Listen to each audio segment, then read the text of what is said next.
Hi friends, எல்லோருக்கும் வணக்கம். எல்லோரும் எப்படி இருக்கீங்க? நல்லா இருக்கீங்களா? இன்றைக்கி அந்த கதையோட அடுத்த பகுதி தான் பார்க்க போகிறோம். அதுக்கு முன்னாடி நீங்கள் செய்ய வேண்டிய விஷயம் என்ன அப்படின்னு கேட்டிங்கன்னா, மறக்காமல் நம்ம இந்த சேனலை சப்ஸ்கிரைப் பண்ணிக்கோங்க. கீழே இருக்க பெல் பட்டனையும் கிளிக் பண்ணுங்கள். அப்போ தான் நான் போடுற வீடியோஸ் எல்லாமே உங்களுக்கு உடனுக்குடனே நோட்டிஃபிகேஷன்ஸில் வரும். ஸோ மறக்காமல் சேனலை சப்ஸ்கிரைப் பண்ணிவிட்டு வீடியோ பாருங்கள் ஃப்ரெண்ட்ஸ். வாங்க நம்ம கதைக்குள்ளே போகலாம்.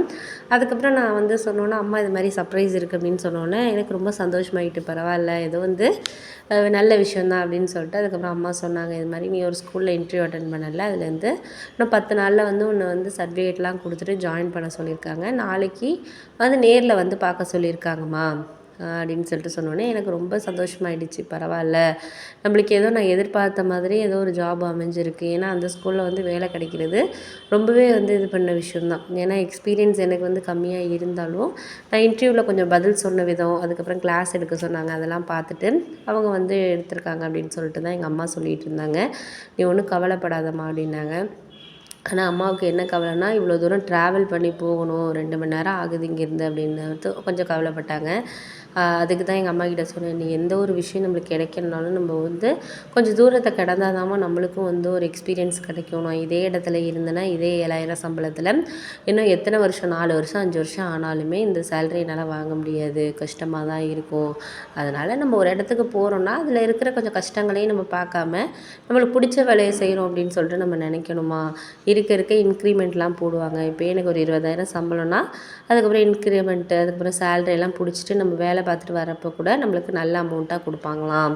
எனக்கு தெரிஞ்ச ஃப்ரெண்டோட அக்கா இங்கே தான் 7 வருஷமாக ஒர்க் பண்ணிகிட்ருக்காங்க. அவங்க தான் எனக்கு இந்த இன்டர்வியூ பற்றி சொன்னாங்க. அவங்க மேரேஜுக்கு முன்னாடிலேருந்து ஒர்க் பண்ணிகிட்ருக்காங்க. இப்போ மேரேஜ் ஆகி குழந்தையெல்லாம் இருந்து அவங்களே லீவெல்லாம் குழந்த பிறக்கிறதுக்கு 5 மந்த் லீவ் எடுத்துக்கங்கலாம் கொடுத்தாங்களாம். பாதி சேலரியெல்லாம் கொடுத்தாங்களாம். இப்போ அந்த அக்கா சேர்றப்ப 15,000 சம்பளத்துக்கு தான் சேர்ந்துருக்காங்க. ஆனால் இப்போ கிட்டத்தட்ட 30,000 ரூபாய்க்கு மேலே மாதமே வாங்குறாங்க. அதனால் அவங்க ஃபேமிலியும் நல்லபடியாக இருக்குது. வீடெல்லாம் கூட லோன் போட்டு வாங்கிட்டாங்க. என்கிட்ட தான் அவங்க சொன்னாங்க, நீ நல்ல சேலரிக்கே ஜாயின் பண்ணிட்டேன்னா ஒரு 5 இயர்ஸ் கழிச்செல்லாம் நல்ல சேலரியில் நீ அவங்களே எல்லாமே உனக்கு பண்ணுவாங்க அப்படிங்கிற மாதிரி சொன்னாங்கம்மா. அப்படின்னோடனே எங்கள் அம்மா கொஞ்சம் சந்தோஷமாக, அக்கா எல்லாருமே ஹாப்பியாக இது பண்ணாங்க. அக்காவும் ரொம்ப சந்தோஷப்பட்டுச்சு. பரவாயில்ல, அக்காவும் ஒரு ப்ரைவேட் கம்பெனியில் வேலை பார்த்துருந்துச்சு, மாப்பிள்ளை பார்த்துக்கிட்டு இருக்கோம். எல்லாமே பணத்தை வச்சு தானே நம்மளுக்கு வர்றவங்களும் இருக்காங்க அப்படிங்கிற மாதிரி ஒரு சூழல் தானே.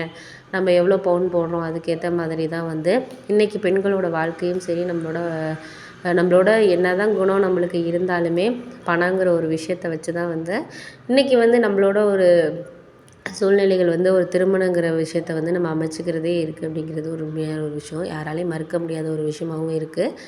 அதுக்கப்புறம் நான் என்ன யோசிச்சேன்னா, சரி ஓகே நம்ம பார்த்துக்கலாம் அப்படின்னு சொல்லிட்டு மறுநாள் போயிட்டு எல்லா சர்டிஃபிகேட்ஸும் எடுத்துகிட்டு போனதுக்கப்புறம் ஒரு 7 பேர் செலக்ட் பண்ணியிருந்தாங்க. 5 பேர் செலக்ட் பண்ணுறேன்னு சொன்னாங்க. ஆனால் ஒரு 7 பேர் செலக்ட் பண்ணாங்க. எல்லோரும் வந்திருந்தாங்க.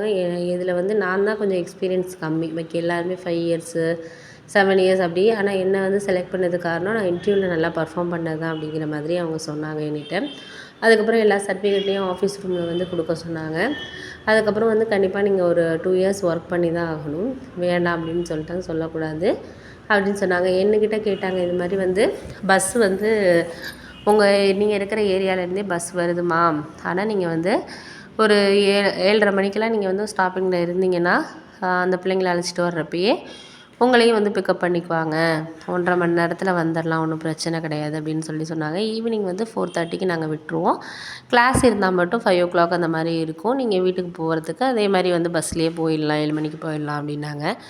சரி பரவாயில்ல, நம்மளுக்கு ஓரளவு கேபெல்லாம் நம்மளுக்கு கொடுக்குறாங்க அப்படின்னு சொல்லிட்டு